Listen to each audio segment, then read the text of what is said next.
Captcha code का क्या मतलब होता है, ये आज की इस वीडियो में सीख लेते हैं और ये आपसे पूछा क्यों जाता है ये भी समझ लेते हैं। कैप्चा कोड जो है वो इस तरीके का एक कोड आता है, यानी कि जब आप किसी चीज़ में लॉगिन कर रहे होते हैं या कोई डिटेल एक्सेस करने की कोशिश करते हैं ऑनलाइन, तो आपसे इस तरीके का एक कोड पूछा जाता है। स्क्रीन पर आड़ा तिरछा लिखा हुआ रहता है वो कोड इस तरीके से, और उसको फिर आपको टाइप करना होता है। उसके सामने जो बॉक्स दिया गया होता है वहां पर उसे आपको टाइप करना होता है, सेम वैसा का वैसा जैसा आपको दिख रहा है।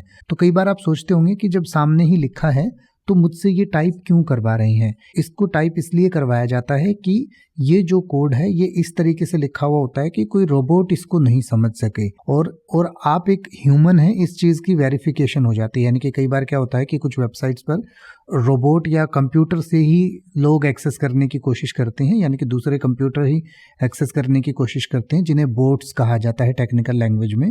तो उन बोट्स से बचने के लिए ही ऐसा किया जाता है कि जो भी इस कैप्चा कोड को पढ़ लेगा वो ह्यूमन होगा, यानी वो आदमी इंसान होगा। और इसलिए इंसान की वेरिफिकेशन के लिए कि जो ये डिटेल्स डाल रहा है वो कोई दूसरा कंप्यूटर तो नहीं है, कोई रोबोट तो नहीं है, वो एक इंसान है, ये वेरीफाई करने के लिए आपसे ये कैप्चा कोड पूछा जाता है।